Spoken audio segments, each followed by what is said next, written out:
on Sunday. Props and ops. Sitting pretty on a Monday. Props and ops. You know it's betting and beer with props and ops and props and ops. NFL Week 9 line moves and Suuma with Tuesday's trade deadline. We also saw plenty of roster moves thanks to a record number of deals on deadline day. Which trades do you think will have the biggest betting impact as we look not only ahead to Week 9, but to the rest of the season? Very good question. I think Bradley Chubb was probably the biggest trade because we saw a first round pick getting traded towards Denver, and then now this morning we got the record-setting deal for Bradley Chubb. I think that he was a big trade, but he won't have a major impact because the Dolphins' defensive line was already pretty good to begin with, and their issues were laying more in secondary play and not really at their defensive line. He will make the defense better, no doubt, but I don't think it's such a high impact only because it was the biggest trade. I think one trade that could be sneakily underrated, especially going towards December, January, was TJ Hawkinson, because Irv Smith, super talented tight end, but lots of injury troubles in the past. And I really think that the Vikings offense needed another weapon because I think Kirk Cousins is averaging, and we will talk about it soon, I guess, is averaging the worst EPA per play through 8 weeks in his career. So the Vikings could have used another weapon, and I really like that move. I don't really understand it from the Lions' point of view, to be honest, because I think at some point you gotta build around your young building block. But yeah, that move was really interesting from both sides, in my opinion. Well, let's go out of rotation order a little bit and stick with the Vikings, since that trade could be pretty impactful over the course of the rest of the season. Minnesota at Washington this week, and we've seen some interesting movement on the side. Vikings opened a 3-point favorite. We saw that go as high as -4, and now it's back to an expensive 3, or a lot of places even back in the range of that opener, a flat -3 for Minnesota. Suuma, what do you think is behind the recent surge of money on Washington, despite the fact that the Vikings seem to have made an upgrade at one of their skill positions on offense? Yeah, I think it was a line move about 10 minutes before we started. So pretty interesting move across the board. I think when it comes to the Vikings and Commanders, there is really a very interesting debate about how good both teams really are.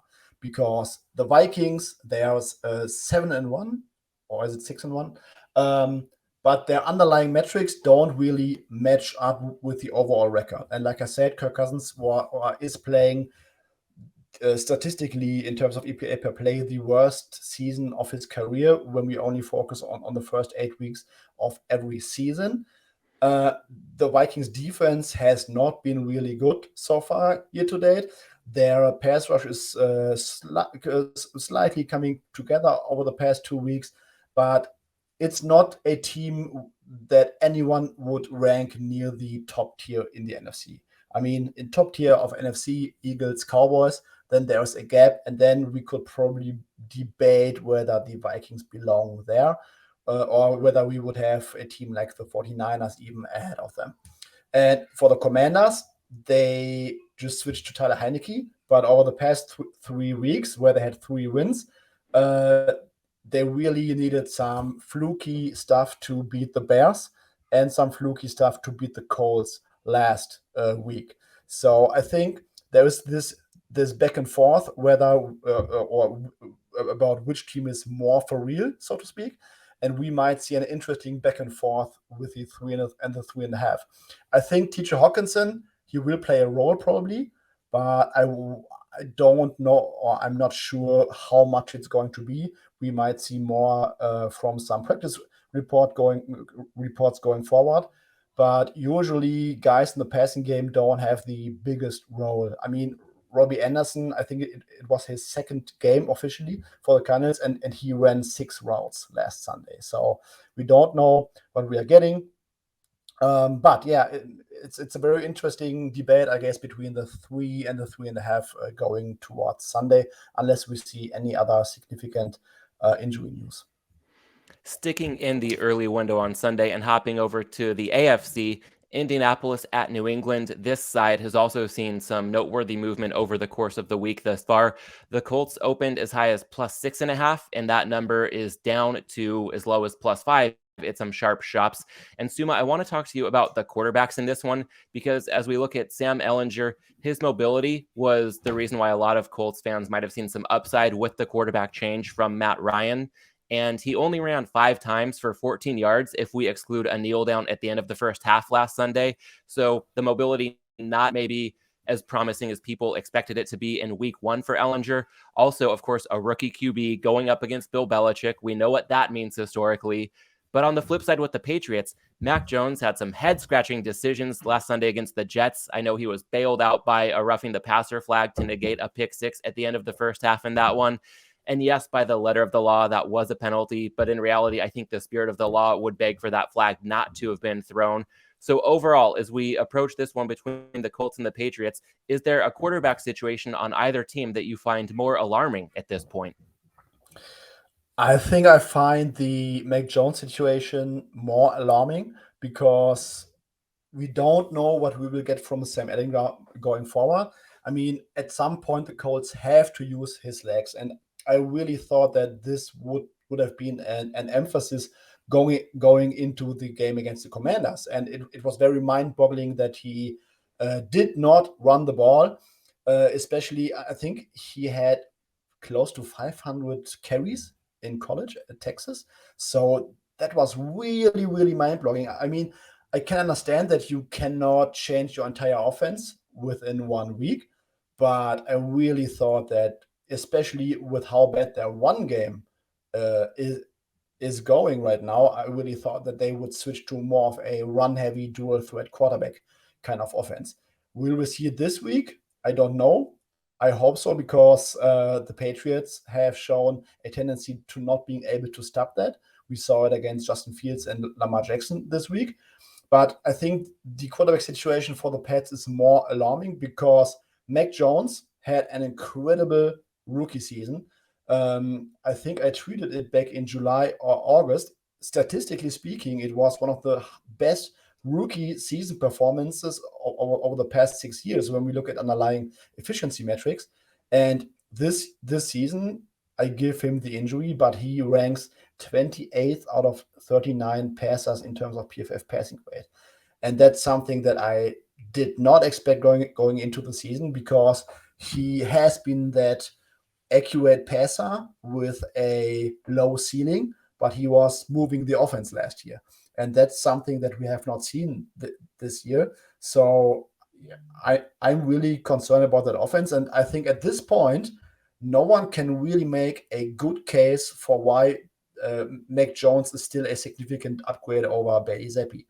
That offense was moving the ball down the field much better with Bailey Zappi. And I also think that Matt Patricia called a different offense with more play action, getting the ball out quickly. And yeah, at some point, I would not be surprised if the Pats revert back and go back to Bailey Zappi. One quarterback whose footing was a little uneven to start the season has really been solidified in terms of his validity as a starting quarterback in this league would be Geno Smith. And that will take us to the late window on Sunday. Smith and the Seahawks taking on Arizona in a home game for the Cardinals. And we've seen Seattle go from +3 down to +2. And that might be a little bit of a head scratcher for some bettors who recall that Seattle closed +2.5 hosting Arizona just a few weeks ago in week 6. So Suuma, over the course of the last 3 weeks, as we consider the betting market narrowing the gap between these teams considerably, do you think that's been more upward mobility for the Seahawks or more downward mobility for the Cardinals? I think it is, in general, upward mobility for both teams, but more so for the Seahawks. The Cardinals, since then, they got the Andrew Hopkins back. Robbie Anderson might have a bigger role. I mean, at some point he has to. You cannot let him run 6 routes again this week. But I also think that the Seahawks look even better than the Cardinals over the past 2 weeks. And I think rightfully the market is pricing in an adjustment over the game 3 weeks ago. You said it, Cardinals closed -2.5. Now we are looking at basically two across the board at home. So the market is basically saying since 3 weeks ago, we were outpricing the potential home field advantage switch from Seattle to Arizona. And I think at this point, when we also consider some of the injuries that the Cardinals are dealing with, they had 4 starting offensive linemen either on IR or not practicing yesterday. I think it makes sense why the market has done that adjustment. And sticking in the late window on Sunday, only 2 games at that 4 p.m., 4:25 p.m. Eastern time slot, but we'll touch on the other one as well. The Rams at the Bucs, and Tampa Bay has seen some movement on and off of the 3 in this one. They opened -3. We saw the line go down to -2.5 for the Bucs. Now it's back up to -3, but some reduced vig attached to that number. The Bucs, I think a consensus number would be -3, -105. Suuma, what do you make of the two-way action we've seen in the betting market between the Rams and the Bucs? That's very interesting because it will come down to today's injury report and what news we will get from Cooper Kupp. Everything that Sean McVay has said tends towards Cooper Kupp being expected to play on Sunday, and they just said that they wanted to hold him out of yesterday's practice because that was the plan from the get-go, and they will scale him up towards Sunday.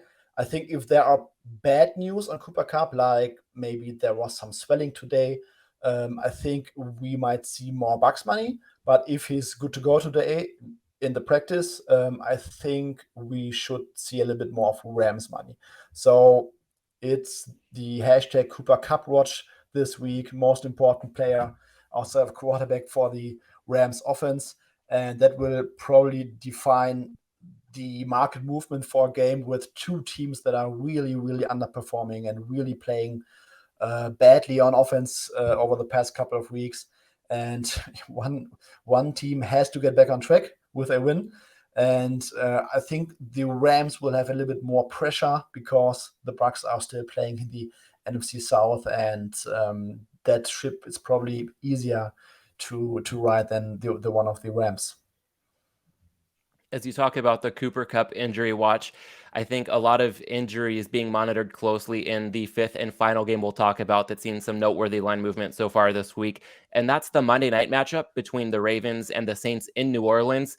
The side in this one opened Saints +3. We saw that go as high as +4, and then it's come crashing down through the 3. New Orleans currently available for +2 pretty much across the board. Again, in this one, the injury is a factor mostly on the Baltimore side.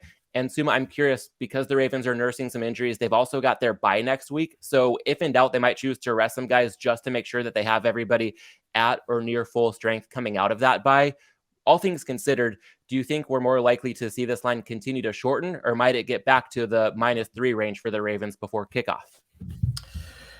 I tend to believe that if we see another strong move, it will likely because the Saints have some positive injury news, because the upside clearly lies with the Saints here. Michael Thomas, Jarvis Landry, Marshawn Lattimore.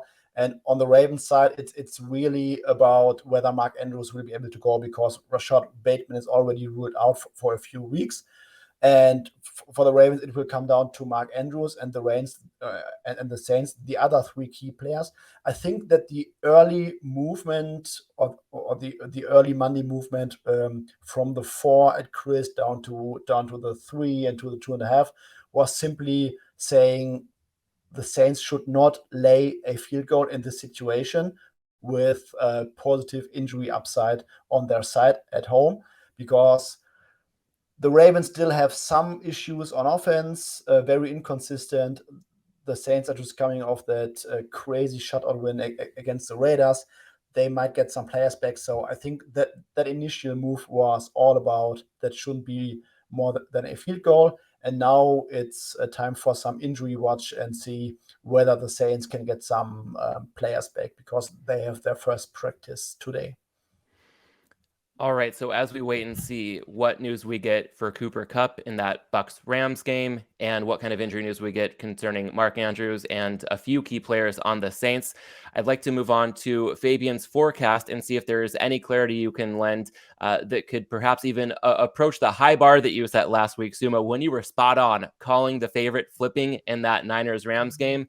I know the Niners ended up still winning and covering by quite a hefty margin, even though they were an underdog come kickoff. When it comes to reading the market, you could not have been better on that one. Anything this week along similar lines that you might have in the sites where we haven't seen a lot of line movement yet, but there are certain injury updates or other factors you're looking for that could move the market as kickoff approaches? This week, it's really tough, to be honest with you. I would just say that if every report from Sean McVay was true, and he really only had that mild inversion ankle sprain, then I think we should probably see the Rams moving towards 2.5. And I don't expect this game to close above it or to close at a flat 3. I think if Cooper Kupp is fine today, we'll probably see some money ticking in on the Rams. And I don't really see too much of a injury upside for the Buccaneers to warrant another big move to their side. All right, so maybe another week where in the days leading up to kickoff, we'll see some Rams momentum in the marketplace. And last but not least, guys, let's weave in the hops, once again, keeping the focus for the purposes of Between the Lines on our best drinking experiences in the last week. I think we'll all have some pretty fun updates in this segment. Jacob, want to have you lead off once again. On the Friday edition of Props and Hops last week, you mentioned Halloween, a pretty big deal for you. Yeah. And I've got to say, you could do a pretty passable Brian Daboll or perhaps a Fred VanVleet costume if you wanted to go the Raptors route. Did you dress up for Halloween? And when it comes to the drinking experience, what was the best part for you? Yeah, I did dress up. Me and my girlfriend dressed up as respectively Dwight Schrute and Michael Scott from The Office. And we went to a Halloween party, and I guess the star of the show for my Halloween drinking experience was Jager bombs. If you don't know what a Jager bomb is, Jager bombs are it's a shot of Jager in a small cup of Red Bull that you get down. Put it simply like that. But yeah, it was a good time. Had some fun with some friends. Also had some White Claws, which I spoke about, and overall good experience. Halloween's always a fun time of year. Who was Michael Scott and who was Dwight Schrute? I was Dwight Schrute. We actually did. We dressed up as the way they looked for when they did the Electric City music video early on in the series. Yes. Oh, that's too good. I love that episode. I ran a 10K in Sleepy Hollow this past weekend, and as part of our mental prep for the run, my wife, myself, a couple of our in-laws watched the Office Fun Run episode. So a different looking Michael Scott and Dwight Schrute, but that show, it's been off the air for I don't know how long at this point, still gets my vote as the best sitcom of all time. So I love that look on your end, dressing up as Dwight and going with your girlfriend as Michael Scott. I did not dress up for Halloween, but I definitely did have some fun celebrating it in New York with my wife and a lot of her family and friends. As I mentioned last week, got to enjoy some world-class IPAs by Other Half, a powerhouse brewery out of Brooklyn. Thank you to my brother-in-law, Tommy, for supplying that. Also enjoyed some Natty Lights watching football on Sunday with my father-in-law, Doug. But I've got to say, for the first and perhaps only time in the history of this show, I'm going to give the nod to Bud Light as the beer that I was drinking when I had my favorite drinking experience this past weekend. And it's probably much less about the beer specifically, but I've said it before, I'll say it again. There's a proper environment for any beer. And in this case, that would have been last Saturday night at a dive bar in great company with some great country music playing. And we talk about betting oftentimes, trying to get the best of the number. Well, this dive bar had $3 bottles of Bud Light, and that's pretty tough to beat in 2022, especially considering inflation. So I've got to say, just from getting the best of the number, getting into the best environment, Bud Light, of all things, hit the spot for me this past weekend in a way that nothing else did. So I was happy to enjoy that. Suuma, I've got to think that you've got something much more elevated than Bud Light is something you can highlight from this past week, because Rob Pizzola tweeted on Sunday, quote, "Suuma is tanked somewhere in the woods in Germany." I'd like you to explain the context behind that quote and some of the highlights from your own drinking adventures this past weekend. Yes, it was technically still in Germany when he tweeted this, I guess. But I had a great trip with with a few buddies of mine, and we went to Denmark, and it was a city called Aarhus, and we straight jumped into the first pub that we saw. And when I remember right, it was a Tuborg. And the Tuborg, I made a note, it was a malt pale lager. And that was really, really good. That was probably my best beer experiences, best beer experience. And on the German side, we had a lot of it's called Radeberger. It comes from East Germany. It's a very hard pilsner, but I like to drink it. It's not for everyone because it's really not that mild. But yeah, those were my two preferred beers on the evening. Well, whether you're into betting or craft beer or both, we know that Suuma has got all the bases covered. You can follow him on Twitter at Suuma810. That's SUUMA810. You can follow me on Twitter at MLandis18, MLANDES18. And I want to thank everybody for tuning into this episode of Between the Lines. Jacob and I will be right back with you tomorrow. Tight turnaround this week. We'll be joined by Hitman for our Week 9 prop betting breakdown. Thanks again for tuning in today, and we'll catch you tomorrow.